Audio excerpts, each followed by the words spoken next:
Okay, good afternoon. I'm very pleased to, well, actually, let's wait a minute here because we have some dawdlers.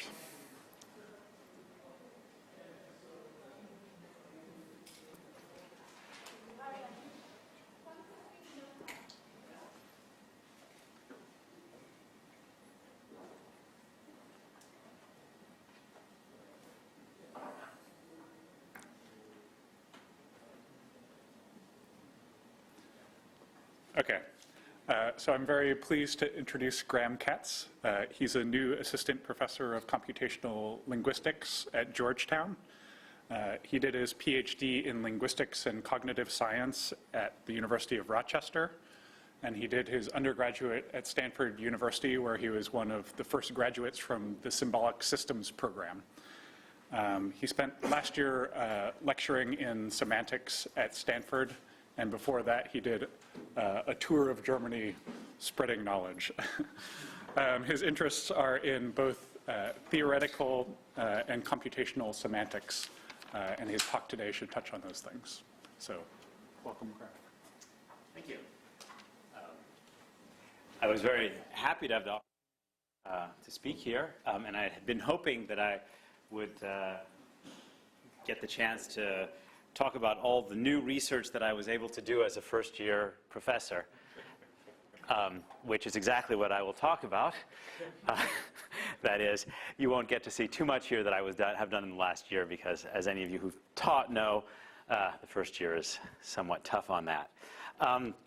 What I will talk about is some work that's been part of an ongoing program of trying to get at doing the kinds of things that I think you guys do in this department, that is lots of automatic processing, and doing it on a semantic domain, the domain of, let's see, I have to keep everything on. Okay, the domain of temporal interpretation. So the domain of research is sort of the general domain is natural language text interpretation. That is, I'm trying to get some semantic information out of the natural language text. And this is sort of an area that spans traditional computational linguistics, and of course has regained interest in fields like information retrieval or natural language engineering.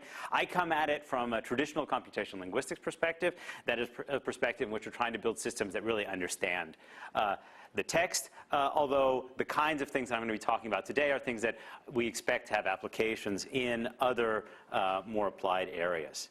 What I want to be talking about is the automatic extraction of time-related information.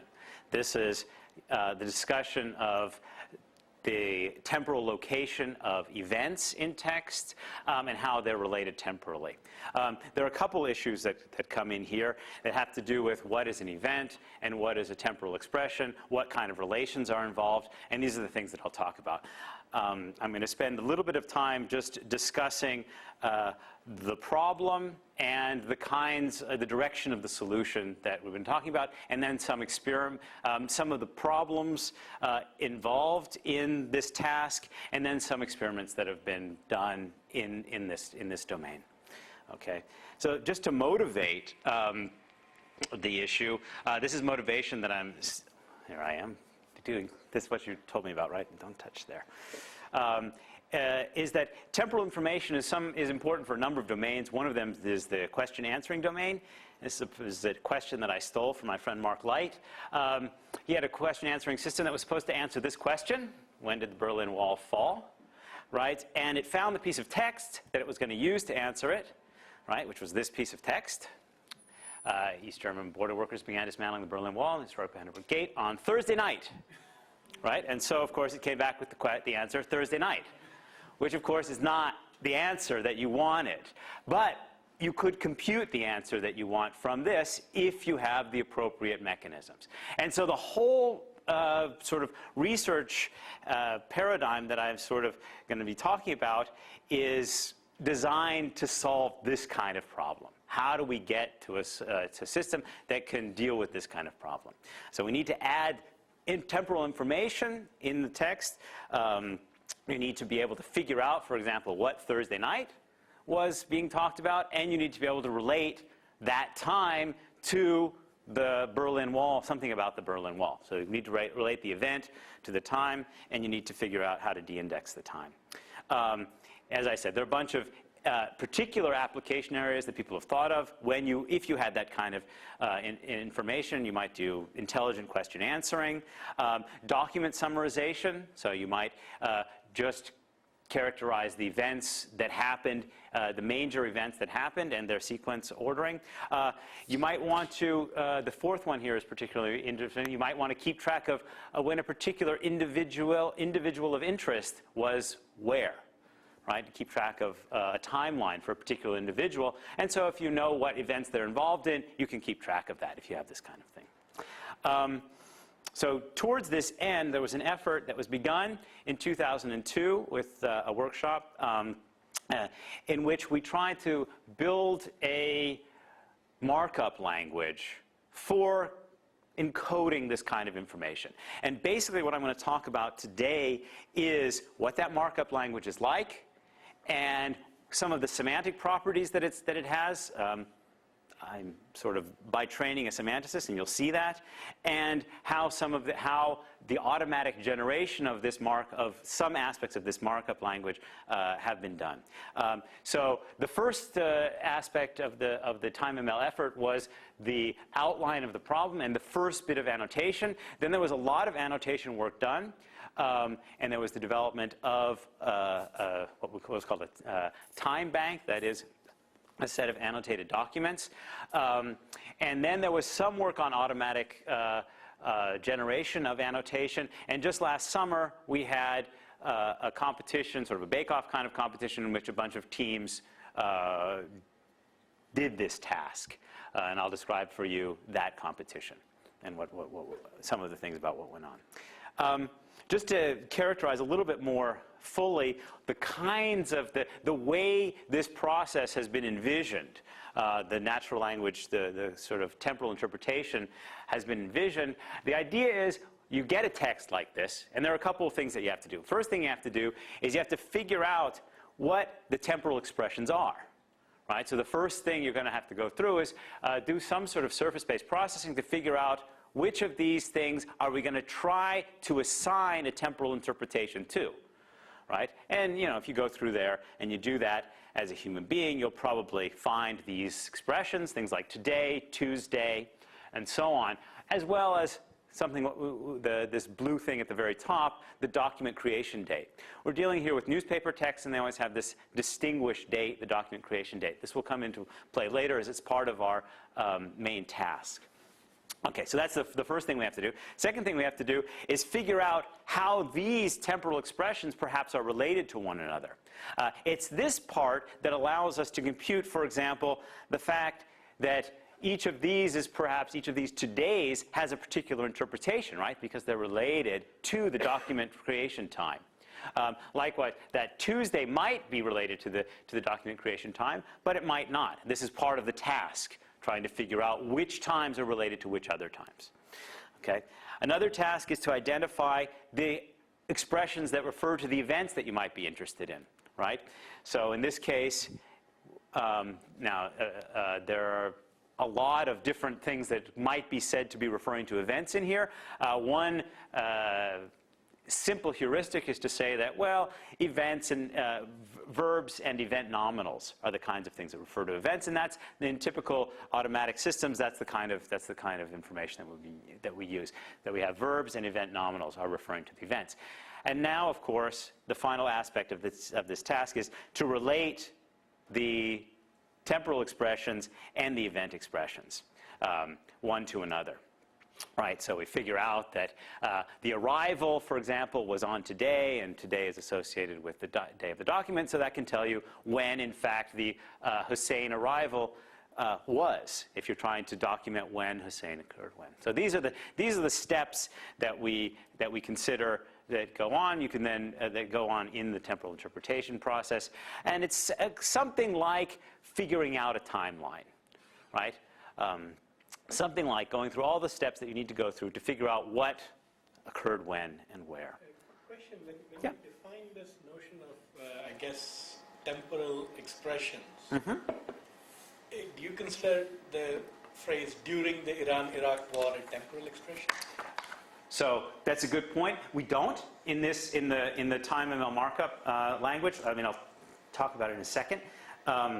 We don't consider during the Iran-Iraq war. The Iran-Iraq war would be taken to be an event expression, right?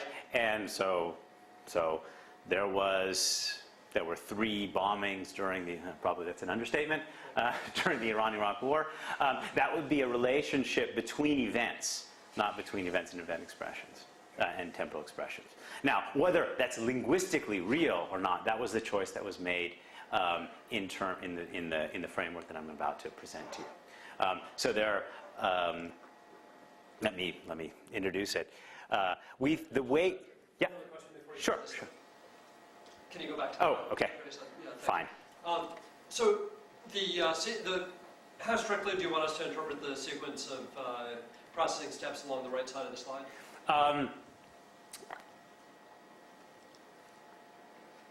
You mean how strictly should we interpret it in terms of, is that the model of how Is that really what you're doing? Of what interpretation? That's the way it's been conceived.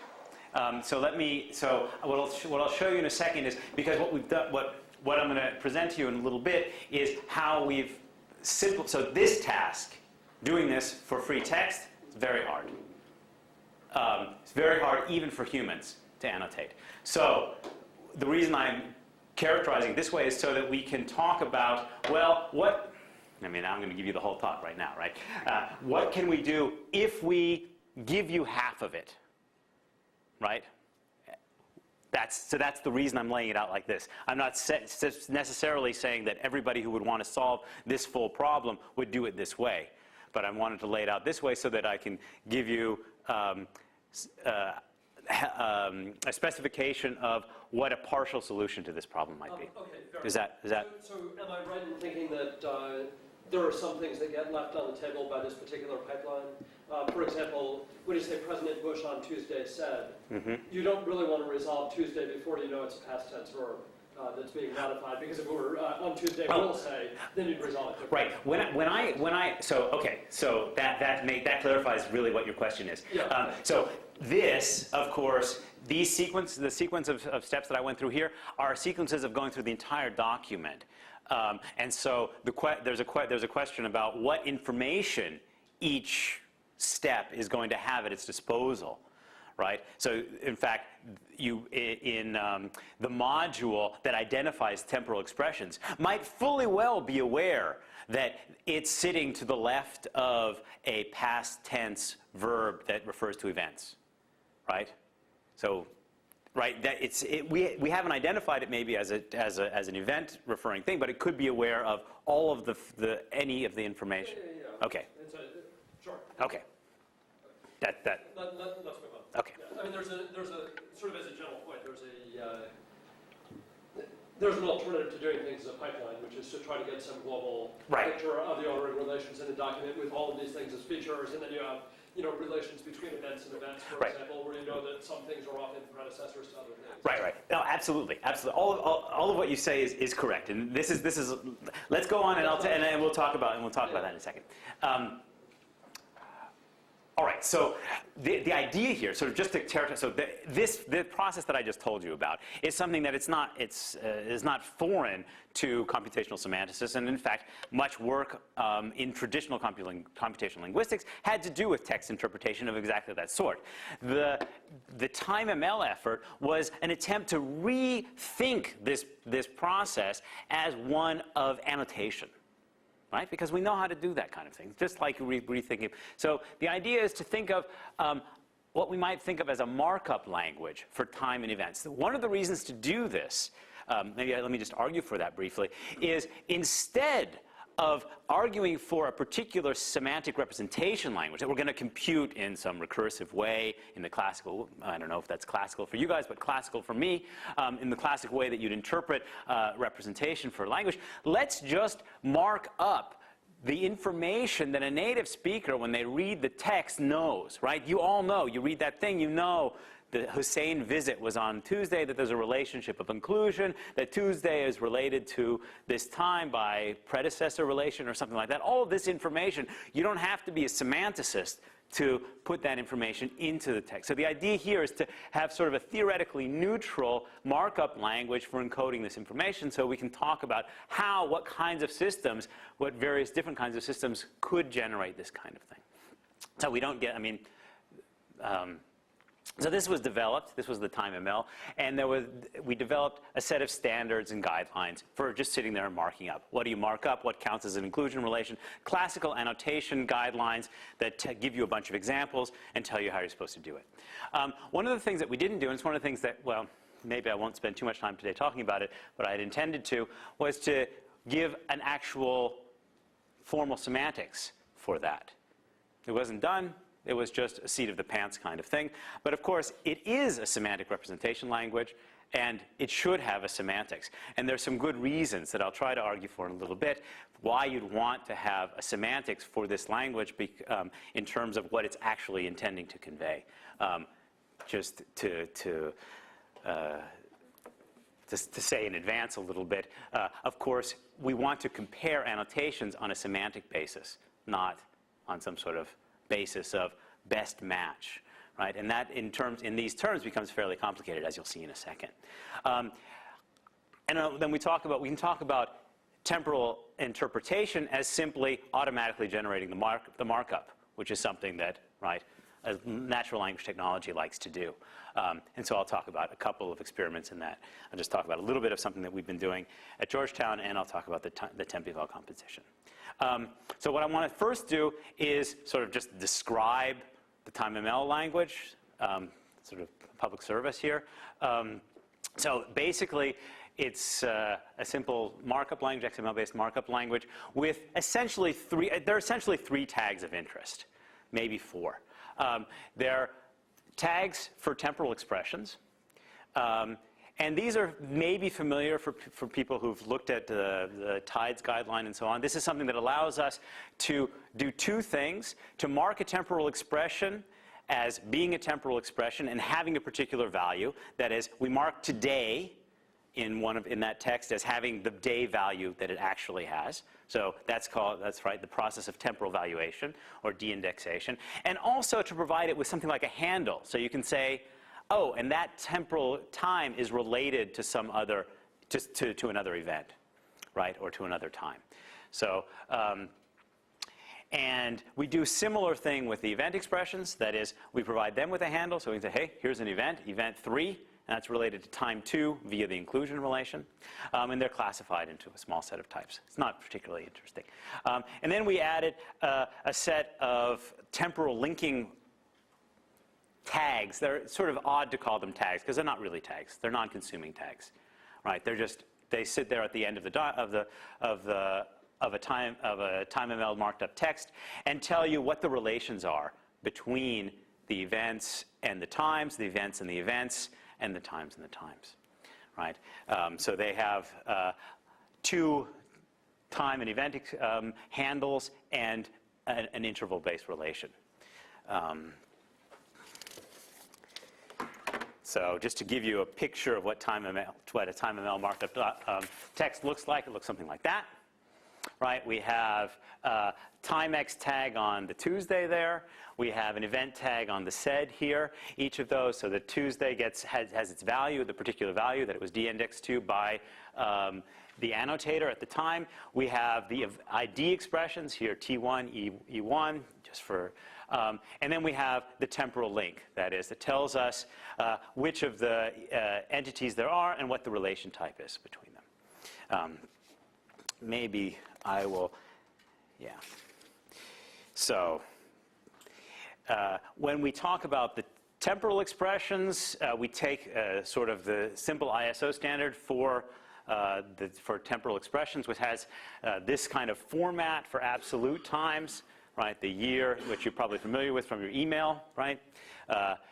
year, month, day, hour, minute, second kind of format, which is a standard format for representing times. There's also a standard format in the ISO for representing durations, things like 3 days, 2 hours, and so on. And of course, you can do temporal math on those equations to figure out times that are with respect to one another.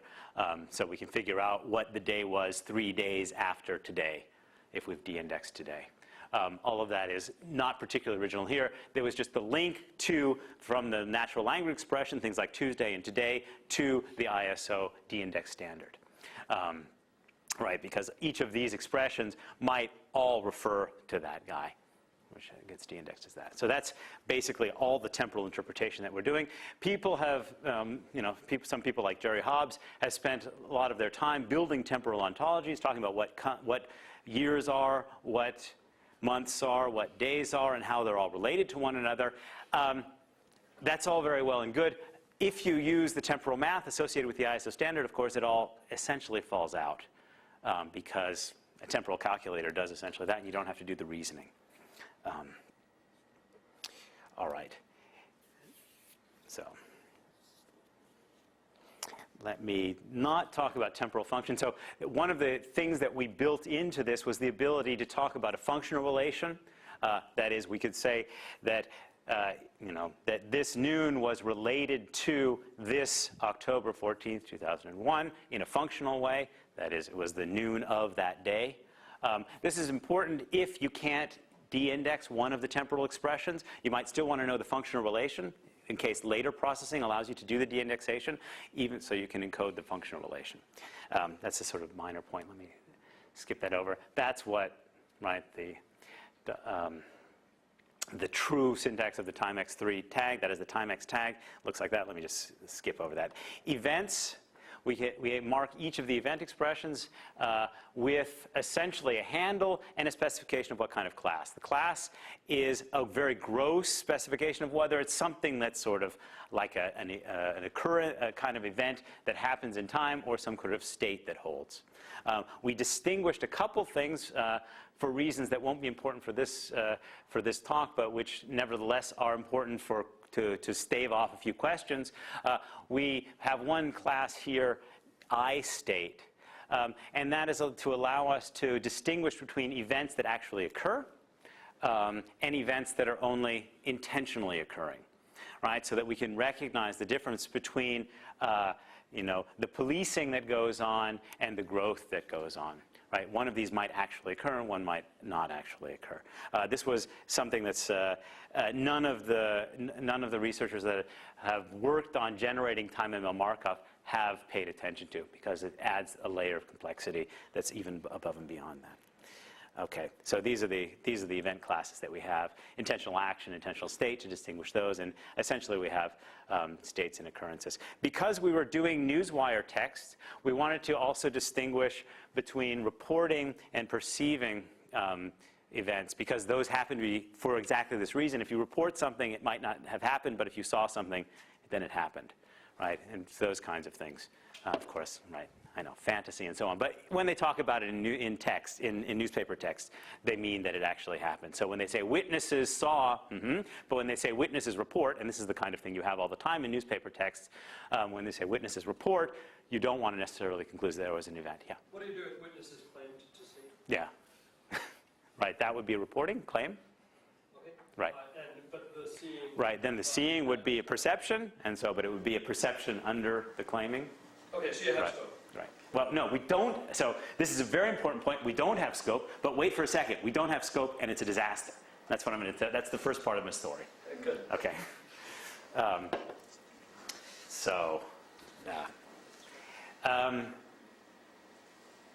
did I skip? Oh, so here's the event. Event attribute. Event is quite a bit simpler, and we simply have the class and the event ID. Before you start that, so you had timex3 in the tag. Does this like timex2? Does this replace timex2? Is it the descendant of? Yeah, it's almost entirely compatible with timex2. There's a couple of things that are a little bit more sophisticated. The functional relations are a little bit beyond the timex2, and the tag that we have, the little handle thing, is a little bit beyond. It is not included in timex2. It's like timex2 plus those things. So the timex2 is just relating the temporal expression to its value, Yes. right? And so timex3, we add this tag and then this handle thing, the T1 thing, that. So that's it. So it's sort of, it replaces it, but only in the sense of it's adds more. Okay. Is that okay? Yeah, that's good. Okay. I have one other question. Go ahead. How come, and maybe there's no answer, I don't know, but Mm-hmm. you seem to be, I find it interesting that you have these event classes, like it's an association between events, so a lot of time guidelines that one might see just looks strictly at the time expressions and trying to find an anchor and you normalize and find that. And this seems to do that all with the relation to some event, and then you've got a separate, Right. domain of events and things. Why was the decision made to include the event piece in this time ML as opposed to looking at times sort of, as atomically without necessarily a specific association to some event? Right, that was, I mean, of course, that part, looking just at the temporal expressions, you could do everything, you could have like the time ML markup, the timex3 markup Right. of the document. But what we were interested in was that application of associating the event with the time. So it wasn't just finding the time, right, the temporal de-indexation, the kind of thing that you're talking about, but figuring out when, because the actual information that you use, it's sort of combining that with a traditional information extraction kind of task. That was basically the idea. And to allow that all to be encoded in a single markup language.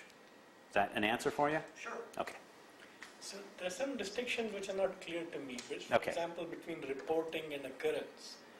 If somebody asserts their authority or jurisdiction in some matter, are they reporting or is that an occurrence? Now, that's an interesting question, and I'm not sure it's one that we... So things like, I consider you all ex-employees or something like that, and I'm your boss. So did I just report that, or is that something that happens? Yeah, very good. So I'm not sure that we actually, in our newspaper text, found those. So this was the classical annotation. So part of the excitement of doing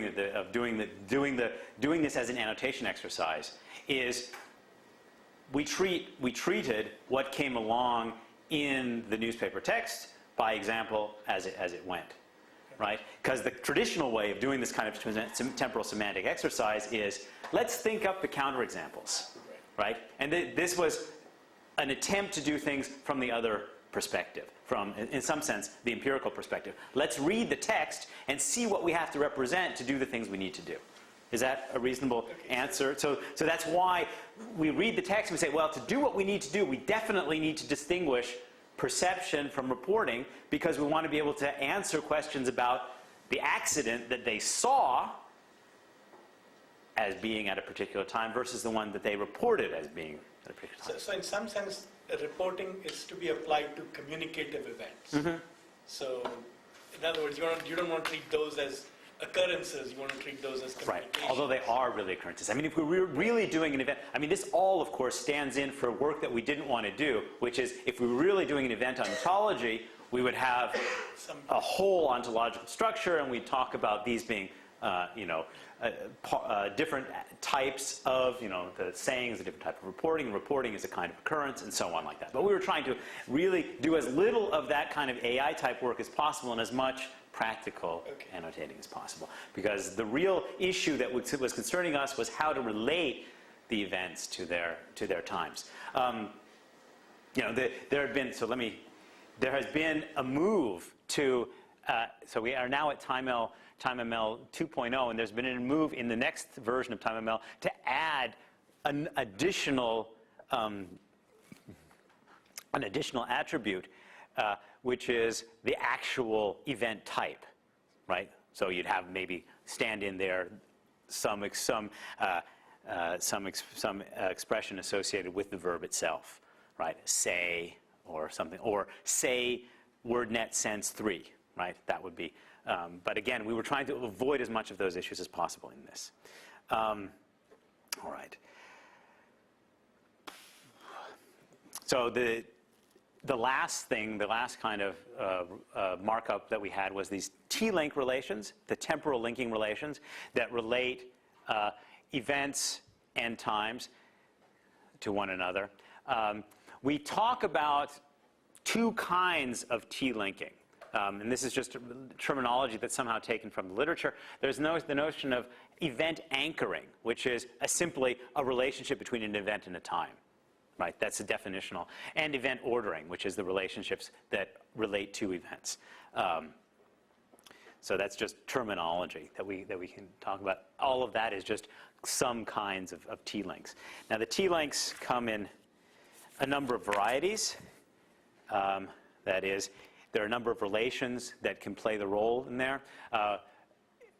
Again, to be as neutral as possible, we adopted Allen's interval relations because that will be certainly more than we need. So there are a number of those, there are 14 of those.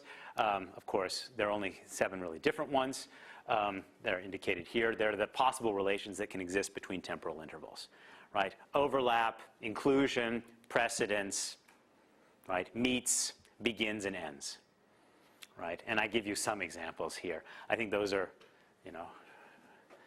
I think the picture probably makes fairly clear the kinds of things that we're talking about. And those are what we think about, the kind of relations that can exist between temporal entities and event kind of. Events take time, times can be intervals, and of course, the point case is a special case of the interval case. So these are the kinds of relations that can hold between times.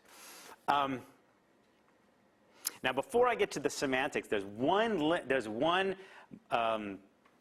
tag that I need to tell you about because it plays an important role. And this is a tag that is it's called the make instance tag. And it's motivated by one made-up example that we actually found cases of. And this, let me just show you what the problem is here. You have a sentence like, Peter taught on Tuesday and on Thursday. So which event was both on Tuesday and on Thursday? Of course, no event was both on Tuesday and on Thursday. There was one event of teaching on Tuesday and one event of teaching that was on Thursday. The recognition, general story, the recognition is each expression that's associated with an event is not really associated with an event, but rather associated with an event type, right? And you need to relate that event type to particular tokens. And since we're sort of doing something which is like a markup, a semantic representation language, we did that using a simple thing, this make instance relation. So that just tells us that this event instance is an instance of the event type, this. So E1 is the teaching event type, and EI1 is teaching. So it was just an attempt. We end up having these kind of examples that, how are we going to do that? We can't. Any kind of reasoning that we do on this is going to be totally incoherent if we say that there was one event that was on 2 different days, right? So we needed to add this. So in fact, the T-links are not relations between events and times. They're relations between event instances and times, right? Yep. So, of course, the natural question then is, what if you don't have a finite number of instances? You have a whole right. function for generating. Yeah, and like you have quantification, like Peter teaches every Tuesday. Yeah. Right, exactly. This was solved, annotated on an ad hoc nature, as is the nature of this beast, in which there was a stand-in generalized instance thing put in there. Okay. It's So not a would clean keep bad, solution. It would keep bad inferences from Right. happening, even if it wouldn't allow you to Right. to reason Right, about the right. problem. It's not an adequate solution. Everybody recognizes it's a bad solution. We didn't want to deal with quantification. You'll see why in a second. If I can get to giving you guys the semantics, you'll see. So this has been, so I should say, TimeML. People are working on generating TimeML. So the problem is, TimeML is seen as a representation language. And people are already doing stuff with it. So there are people working in the medical domain, in the legal domain, using those things like the medical discharge summaries to associate those. And for those kind of domains, it's perfect, right? They're pretty much individual events, they're times, and you want to keep track of those kinds of things. Also in the legal domain. And James Pustievsky, who's been a pusher at trying to make TimeML popular, has been trying to get it pushed as a kind of ISO standard. This language is defined, however, by the simple language definition and its annotations guidelines, right? But what it actually is intended to mean is not entirely clear. So the little exercise I want to go through now is, what's the semantics of TimeML? Does it have a coherent semantics? Yeah. Quick question. Can you say anything either within one of these domains or globally about annotator scores or about humans? I'll tell you about that in a second. I'll tell you. I'll try not to bore you guys with too much semantics. I'm going to make one point, which is exactly the point that was made before, which is, as you see it, there's no scope in TimeML, and this is going to be a problem, right? This is a disaster. So let me go through the exercise of explaining, if you're going to do a semantics for TimeML, what do you do? Well, you think the TimeML tags are sort of these things.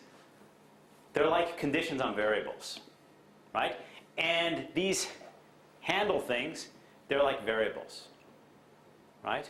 And this whole TimeML, you might think about TimeML tagged document as having truth conditions. And what are the truth conditions?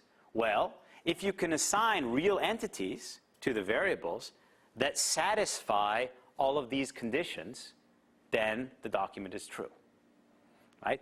And all of what I just said, of course, with the caveats from your intro to semantics class about, well, truth, what do you is just one aspect of meaning.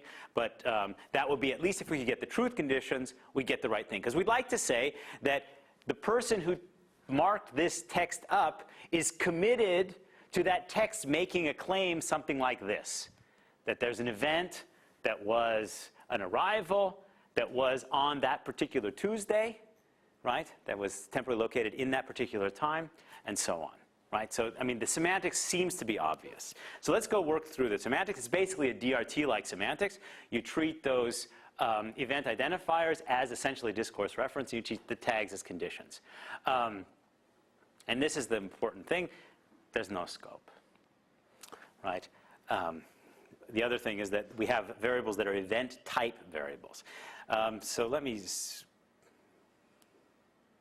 for those semanticists. This is just saying that we have model, so we're going to interpret it with respect to a model. The models are going to be complex because we're going to have event entities, and we're going to have intervals, and we're going to have temporal ordering on the times, and we can define the temporal relations like inclusion, begin, and end on this temporal model. It's pretty much a run-of-the-mill standard. The only thing that might be unfamiliar is that we need a function from events to the times to their run times.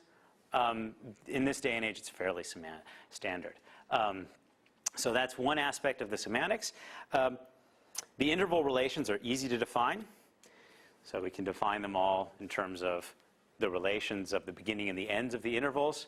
You don't need that. That's fairly intuitive. Now, if we're going to, now the only thing you need to do is we say, we're going to try to interpret with respect, so we're going to try to interpret the constants of our language. What are the constants of our language? Well, they're actually all of these ISO expressions, right? That's one of them, right? And those constants, their interpretation is actually given by the ISO standard. So what actual interval of time this ASCII sequence is intended to denote is actually what the ISO standard tells us, right? Having to do with the atomic clock and so on, right? So that's how we just say, okay, that's valuation like that.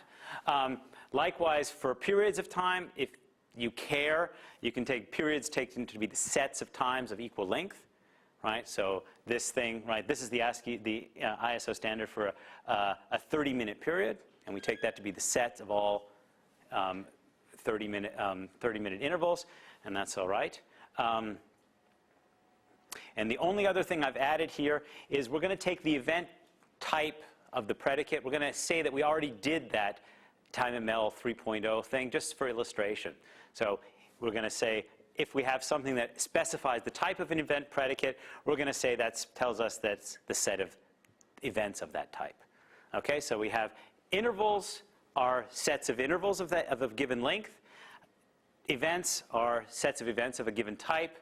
And times are the interval specified by the ISO standard. So those are the kinds of constants that we have in the language. Now, all we have to do is find functions or a set of functions that take us from the tag, from the actual handles, these tags, into the appropriate domains. So if we say the domain, so we have for some time-ML marked up text, we have the set of event IDs, the set of event instant IDs, and the set of time IDs. Right? Those are in some sense the variables that we have that we need to resolve. We need to give them a value. Right? And so we can say that a text is satisfied or true with respect to a model if we can find ways of mapping all of those identifiers into objects in the model that satisfy the condition. Right? So these are the ways of mapping. So we have to find ways of mapping the event IDs. Remember, those are event types into subsets, so sets of events. The event individuals into an individual event, and the times into a time, such that all of the tags are satisfied, all the conditions, all the inclusion relations, all the specifications of the event type. Now, and then we go through and we essentially specify by enumeration what it is to satisfy a particular tag. And there are not that many types, right, of tags. There's a timex tag. Well, that'll be satisfied if the event that we map the time ID into is the right one. So if we map T1 into the actual event that's supposed to, the Christmas in the example I gave you before. So that's obvious. The event ID is if we map it into the right set. So we map the teaching, we map the event ID associated with an event identifier that's of the teaching type into the set of teaching events and not into the set of reading events or something like that.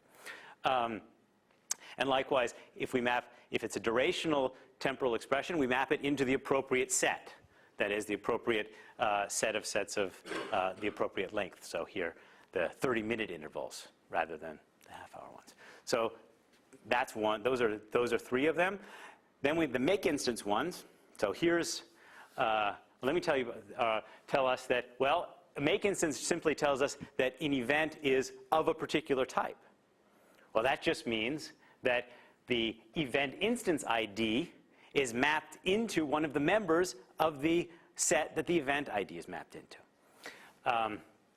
I guess I didn't tell you that negation, if it's in a sentence, is actually expressed on the make instance tag. So if it's a negative tag, it tells us that the event instance is not mapped into one of those members. Okay. And then finally, the T-link relations just tell us that the appropriate relation holds, right? That the time that you mapped, so just take this one, the time that you mapped the beta time to includes the temporal trace, that is the temporal extent, of the event that you map the alpha event to. Right? This is all what you would do if you were trained as a semanticist to get the right thing. And you go through all of those, and we get a perfectly fine interpretation. So if you have this kind of thing, John taught 20 minutes on Monday, that will get us the proper interpretation. So the set of event IDs is that, simple. A unique set, event instance IDs is that one, and they're 2 times. So all we have to do is find functions that map these times into the real times that get us the right thing. That is, as long as the event function maps E1 into the set of teaching events, the time function maps T2 into a Monday, and the time function T1 maps it into the set of 20-minute intervals. And this will be true if, right, the event ID 1 is a teaching event, and the teaching event is included in the Monday, and it has a duration that's in the set of 20-minute durations, which is what you'd expect to get. It's like semantics 1. Problem is, of course, as was already observed, we got no scope. So what happens when you have a negation? Negation, so John didn't teach on Monday. You don't get what you want. There's no way of getting what you want, right? This says, I mean, the way it would work out here says that there was an event of something other than teaching that was on Monday. That's the way the interpretation works. And this is a general problem. Everything that we ever solved with scope doesn't work in this kind of solution. So there's no way to solve this problem. So there's no way of putting the negation in there if you don't have the scope. Just right. You want to have the negation out here. That's essentially what we have. And what we have are possibilities of negating here, negating here, negating here. That is, we can negate individual tags, but we can't negate the conjunction of the whole tag. Now, why is that? Why would anybody come up with something like this?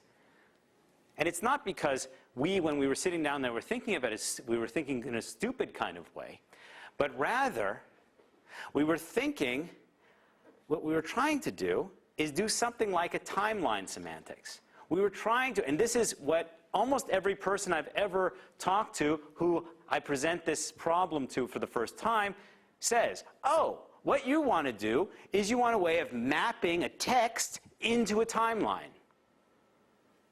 And in some sense, that's true. And that's what we delivered, a way of mapping a text into a timeline. Problem is, a timeline doesn't have scope. You can't do negation or disjunction in a timeline, right? Timeline has simple conjunctive information.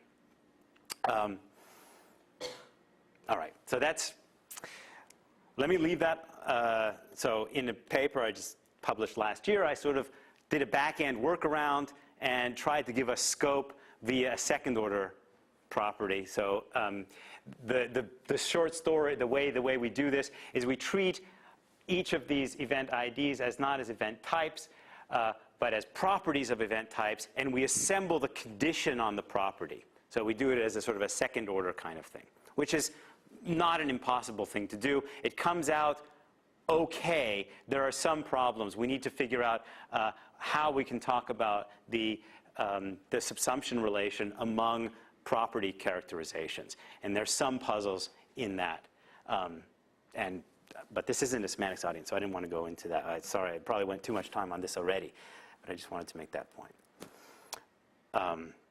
So we can give TimeML a reasonable semantics, and we will want to. And I'll tell you why in just a second. So the question I had before was time bank.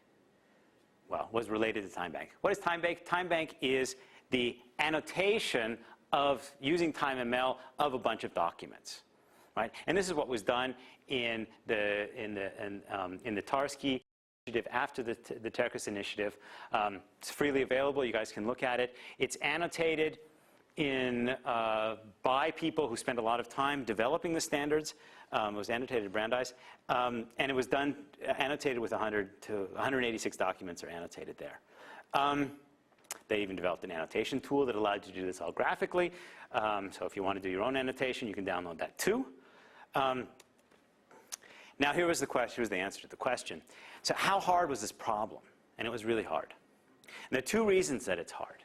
One reason is it's difficult to agree on what the things are, the objects that you're annotating. So people don't do terribly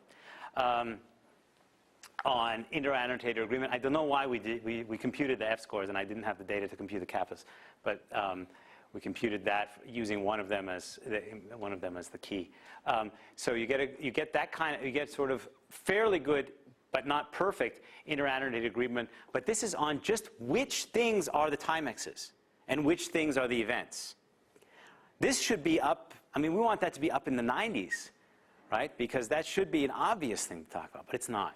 Of course, you know that once you get those wrong, you're going to be in a disaster choosing the relations, because you won't even have the object to relate to.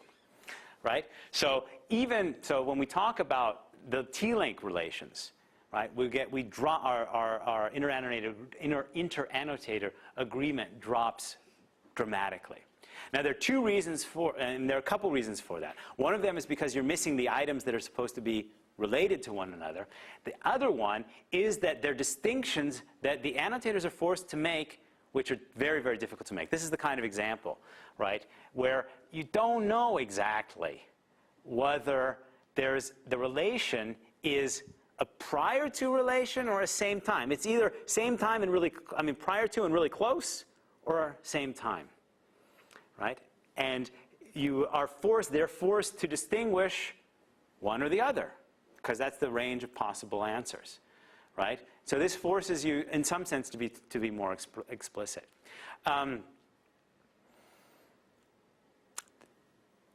So that is one of the problems. And another very major problem is that when you ask the annotators to do free annotation with the TimeML guidelines, they don't annotate everything, because you think about the number of objects, number of events and times, and right, and you can think about how many possible relations there are, right? So they only are annotating some very small percentage of the possible relations, and it's almost infeasible to ask them to relate everything, right? So these are the difficulties that come with just doing this task in by a human. So we might not even expect that automatic systems can do very well at all. I mean, humans can't do very well. Yeah. How do they pick which ones they do, which ones they don't do? How do they pick? Yeah. They pick salient ones. So they pick ones where there's an obvious relation between either they're local, so they pick the event and then the next event, and sort of one sentence and then the next sentence, and they pick the relation. But they typically aren't relating the first sentence to the last sentence, for example. Oh, well, okay. So from that point of view, maybe this 3 to 5% is an underestimate. Suppose you took the closure under all the temporal inference rules of the things I annotate. In that case, what fraction would you do? Right. That's what we do. So so this is what I said in free annotation. Yep. Right. So enforcing them to annotate everything, we did exactly that. Do the temporal closure and ask them for places where you can derive more information, right? And if you have this query interaction, you can get up to sort of a 90% coverage, right? By that. So that's the point was that it's not that you can't get it out of them, but you have to squeeze it out of them. Well, what do you do in cases, maybe I don't understand what's meant by possible links. So I've actually tried this exercise on the student newspaper and drove myself crazy after about 10 minutes trying to figure out whether this event mentioned in paragraph 3 and this event mentioned in paragraph 4 would happen in any particular object. Right. That's the worst. That's the problem. The problem is, they end up with exactly this situation. You force them to do something, and they make some choice. But when you say possible links, you really mean all possible links. Events in Yeah, exactly. And choose two. Exactly. And that's why this task is, in some sense, a highly unnatural task. Sure, because you're asking them to annotate things that aren't actually intended by the author or known by the author. Right. They're not in the text. Right, exactly. I've done that. We've done the same exercise. We had a workshop where we did this exercise, and it was it was during the wedding, Prince Charles' wedding, right? And was he named whatever his new name that he gets to be called before or after he was born? Was before or after the Queen said so. Yeah, exactly. It's totally arbitrary. So we shouldn't expect too good. So I'm just leading you up to it. We shouldn't expect too much good. As I sort of structured before the process of going through the automatic annotation in terms of doing temporal tagging, doing event tagging, building the links, right? And that was sort of the question that was raised earlier. Is this necessary or so on? This is sort of the way. The way that we've done it, and the way that each of the each of the systems that we saw prior to this had done it. Let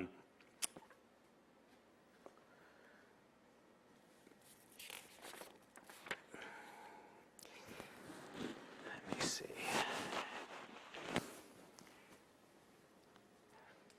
So the task that I'm going to sort of take you through now is basically the task of finding the link. Let's give you the event, give you the time, and figure out what the link is, right? And that's sort of a simpler task than everything else, and that's what essentially the Tempeval 2007 competition was. So the idea was we'll get rid of the event and the timex identification problem. Leave that out. We'll give you, as input to your system, the markup. Not only that, we will recognize that the range of relations that we expressed before was too fine-grained, and we'll just allow you to make very, very simple relations, either before or overlap, or there's no, we don't know what the relation is, vague. All right, so we have disjunction essentially, right? Before overlap or before or overlap, right? So we have very, very vague set of relations just to make everything as easy as possible. The basic data set was, the training set was exactly what we took from TimeBank and was, partially marked up. And then we gave as a test set some things that were not in the TimeBank, since the TimeBank was already out there, marked up by annotators. We did special annotation to do this. And then we specified three tasks, which were sort of the kinds of thing that we thought would be relevant here. That is, you specify the time-event relation, so you have a bunch of times, timexes, you have a bunch of events, and you should specify within a sentence what the relation is, right? That was task A. Task B is specify what the relation is to the document creation time.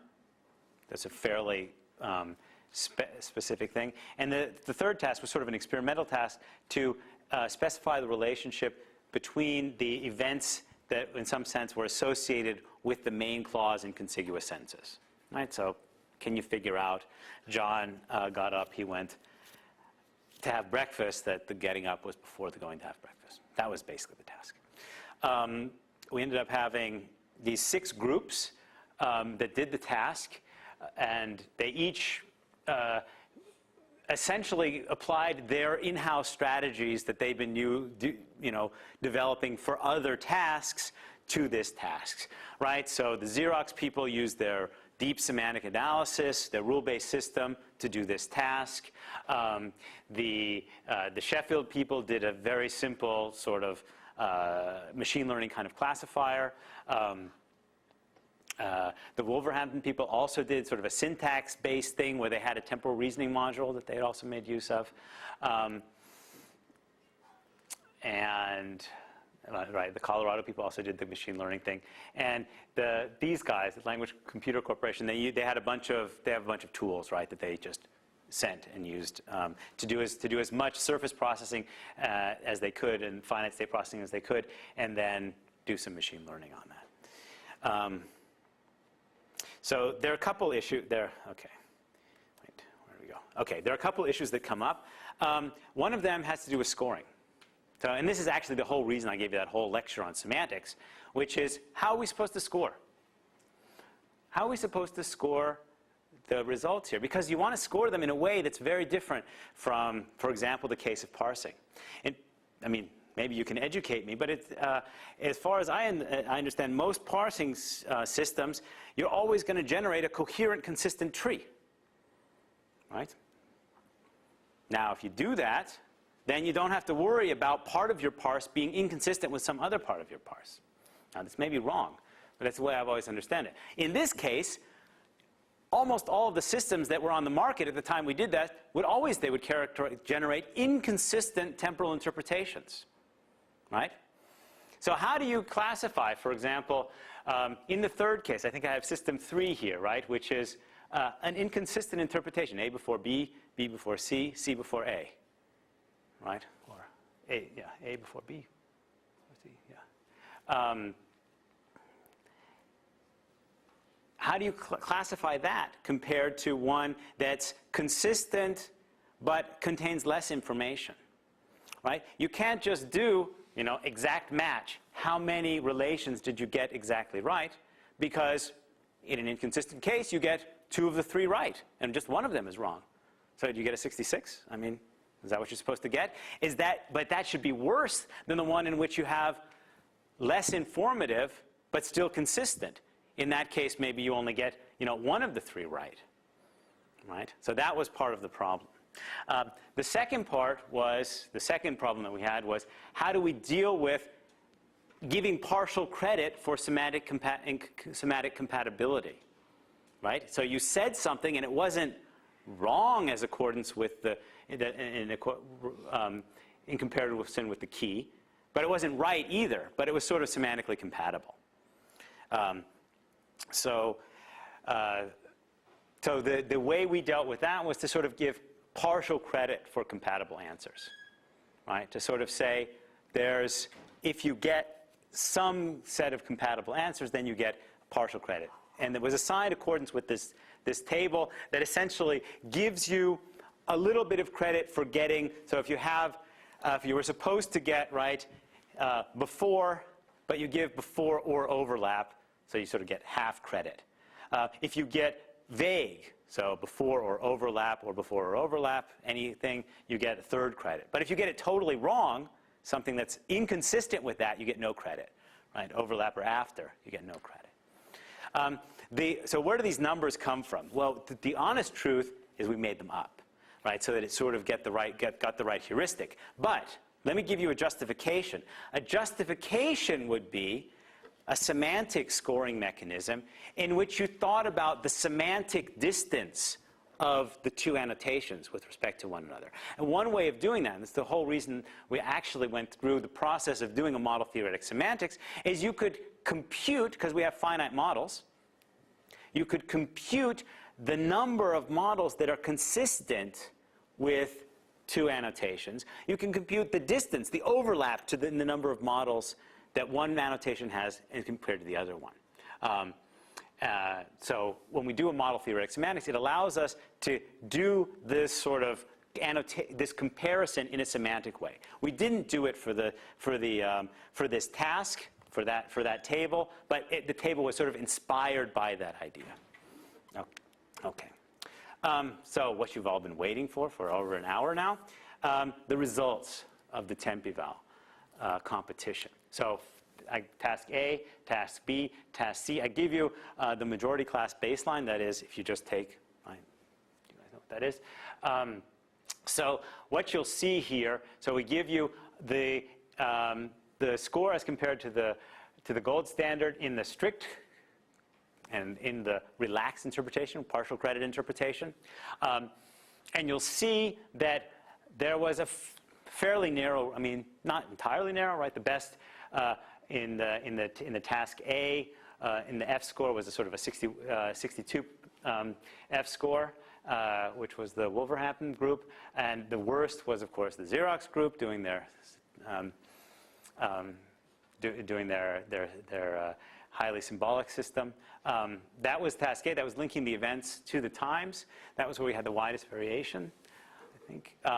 The task B, linking the event to the document creation time, is the easiest task. It's an easy thing to do. You can see from the baseline, it's a relatively easy task, and there was not much variation in what went on there. Task C was the harder task, linking events to events. And here again, we had relatively little variation in terms of what the groups did. So we were kind of, on the one hand, unhappy. I actually expected that they would do this pretty well because you're only asking, between sentences. It's a fairly simplified task when you compare to the entire text interpretation. But it was not done in a very particularly well. The other thing that was fairly clear to see is that it wasn't clear that any particular methodology was doing any better than any other, and the results are all in such a mediocre range that, what do we expect? Should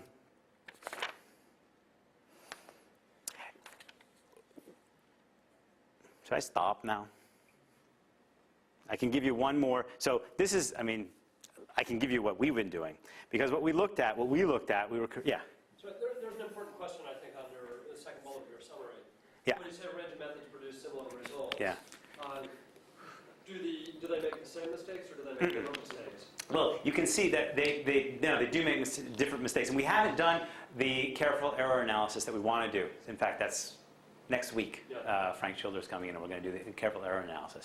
And I'm sorry not to be able to report on that. But just looking at the surface, that we get the zero. I know for a fact the Xerox, because that's one I looked at sort of in some depth. They get some of the tricky cases. Because they get things that linguists would think about, right? And so they get some of the tricky cases, but miss a lot of standard stuff because they're just missing. They're missing stuff. So The stuff the outlook is a little more hopeful, in that you might be able to combine the strengths of different systems. Yeah, and I Either don't by know. building a new Right. system or by combining Right, things. and I don't know if I stress this, but of course, I mean, this was a competition, right? So they had, they had 2 months of data, and there was not too much, and nobody built the task something particularly for this. So let me just. So this is something that one of my graduate students has been doing with me.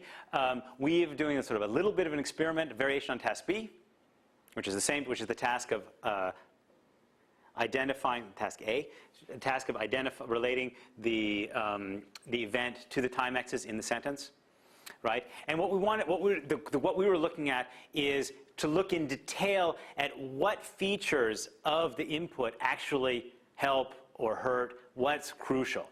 Because most of the systems that we saw, they did some machine learning on some features of the input that they did. Either they were stuff that they computed through an NLP pipeline, or stuff that they just took from the surface. And we just looked at, let's look at every possible feature we could think of getting at, right? So we looked at all the kinds of features that are associated with the sort of the lexical. So whether there was a modal verb associated with the verb, what the tense was, what the aspect was, what the actual word was. What the part of speech of the word was, what the time X's were, what the actual word was, what the value was.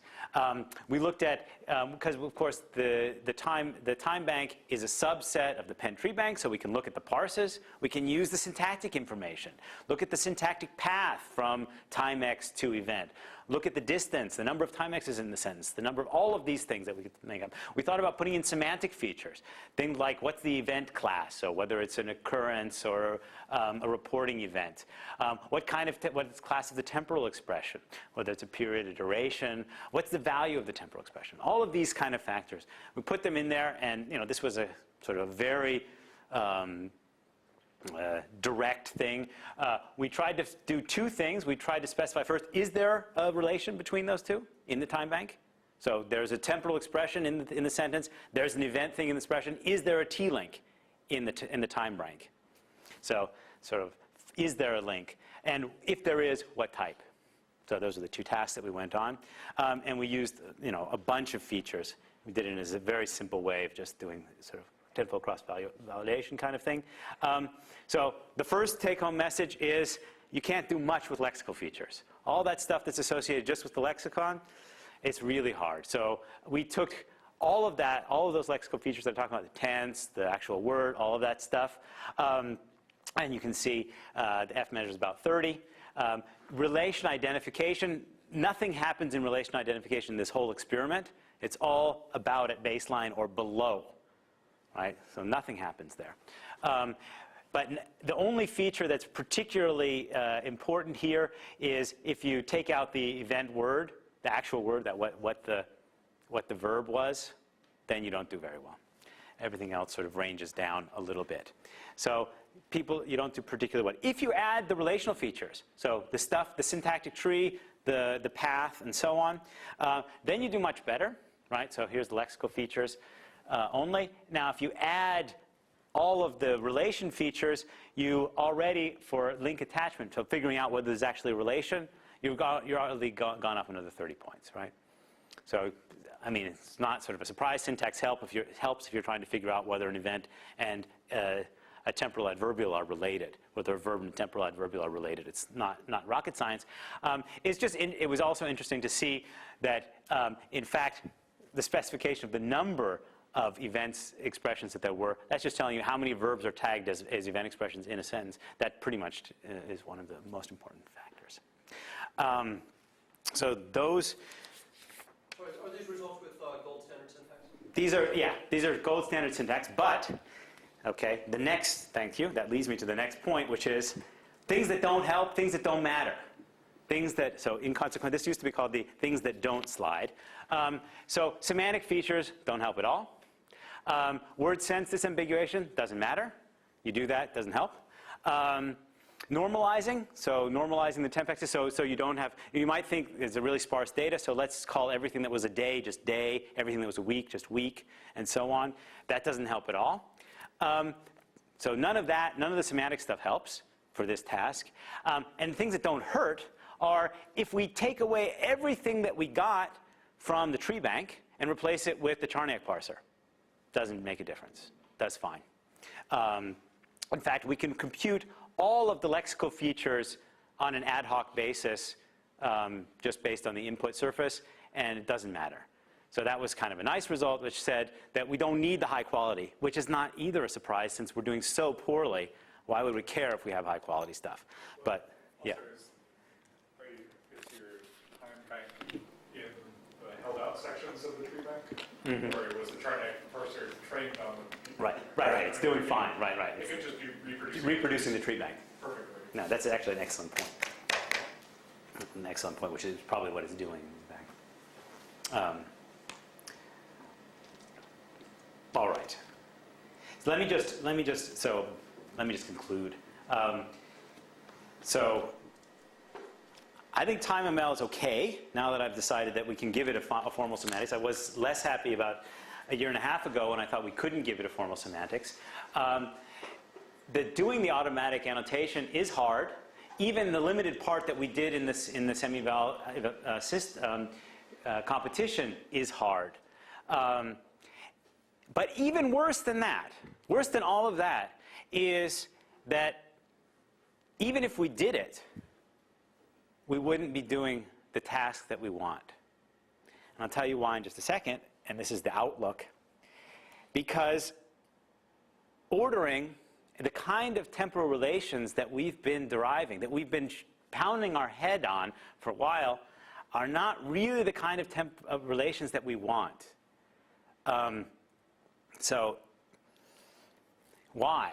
Well, because, so just to give you, we don't have any room for temporal metrical information. So how long after? How long before? We have room for, we have the idea that there should be somewhere for that, but that's the kind of information that actually guides real-world reasoning in these kinds of cases, right? So, right, what was the temporal interval after the unsuccessful digging up that the gravesite was restored? No, I don't know, probably on the order of days. I don't know, maybe, now that I live in DC, I think maybe it was hours. But, probably, or maybe it was weeks. What is the toss relation to the losing relation here? Maybe hours. Cricket match, could be days. But these are the kinds of things. These are the kinds of things. And we don't have that. So that's actually the real, even if we could do TimeML perfectly, we'd, in the end, get out of it information that is too weak for the kinds of real-world reasoning that we want to do. And in fact, I think this is one of those situations in which, it's just the take-home message, one of the situations in which, if we make our task harder, we'll make it easier. Because part of the problem that we were having, if you recall, was forcing ourselves to specify before or simultaneous. Before or a little bit before or a little bit after, right? And if we can think about good ways, and that's sort of the current topic of what I'd like to think about next, is if we can think about good ways of giving those kinds of annotations and model theoretic interpretation that a little bit before versus a little bit after somehow should contain the same kind of information, whereas long before and long after should be very incompatible. And I'm actually hoping that some of you will have, because I sort of have the intuition that it must be something to do with a statistical distribution over the temporal interval that you want to compute the relationship between. But I'm not an expert in that, and so I'm hoping to get some help from you guys. All right. So I just want to acknowledge a few people who've done so. My first co-author on this work with this, and then the rest is the TimeML group, and the final, Chungmin, is my doctoral student. Okay, thank you very much.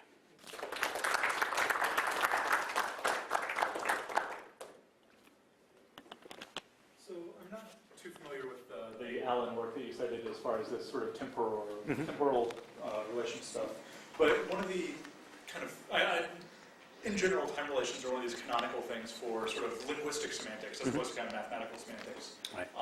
With tense aspect stuff on verbs. Right. And oftentimes languages don't distinguish things that this kind of formal notion would distinguish. So, for example, if these two events are contemporary, start at the same time, or one is immediately before the other, usually those two will be distinguished from other stuff, but not really distinguished from each other. Similarly, these issues like the sort of repetitive, habitual, punctual types of events that you have the sort of the make instance stuff, kind of with a more linguistic ontology of temporal events. Seems like it might be easier. Have you considered that sort of an approach? Yeah.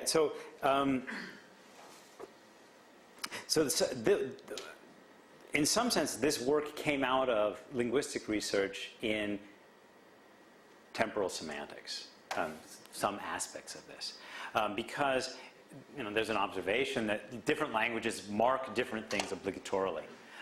And so the attempt was made, how could we, and in fact TimeML is now available for that, how could we give a sort of language-independent specification of what's being marked versus how it gets marked?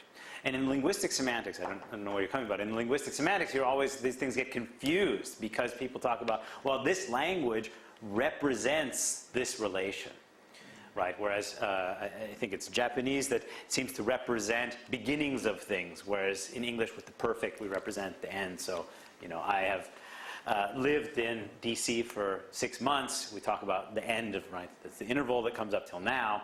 Whereas in Japanese, you can say that, which is very difficult, where you say the same thing, but it's starting the interval. I don't know. I don't speak Japanese. So we were trying to give a sort of a language-independent way of specifying these relations. Well, and one of the reasons I ask is that... Does that answer your question? I'm not sure that... To a certain extent. Basically, the sort of the ontology that you're working with seems to be pretty flat. It's kind of, these overlap or they don't. There is a sort of a structure to it. So, and you could envision... Isn't that the nature of time, though? I mean...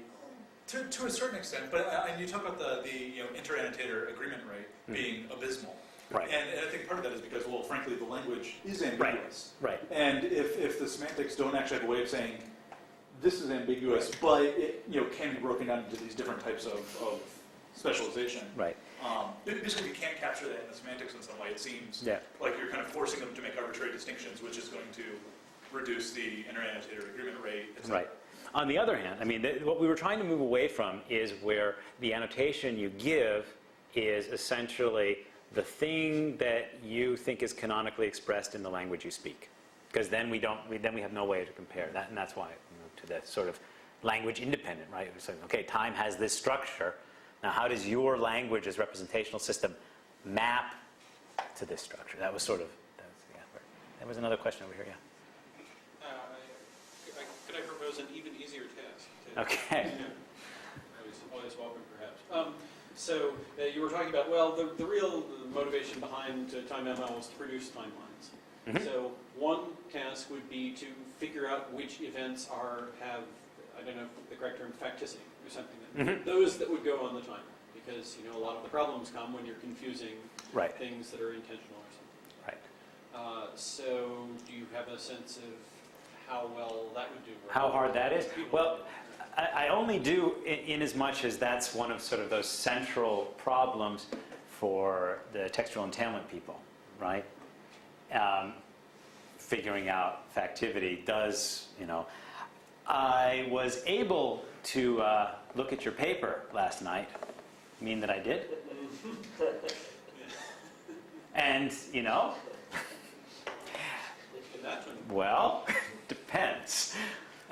you know, and I know that they work on. I know that that's been worked on. There's the group at Xerox around. I mean, Lowry Karkinen, wasn't anybody at ACL last year? Didn't he talked about this, right? Right.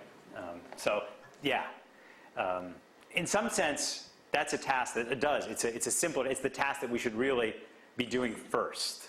And I think partially the TimeML exercise has allowed us to see, well, we can't even do that yet. It seemed like the obvious, simplest thing to be able to do. But it does presuppose a solution to this task, which we don't have. I like that, though. Maybe that's for another semi-val from another year. Probably somebody already doing it.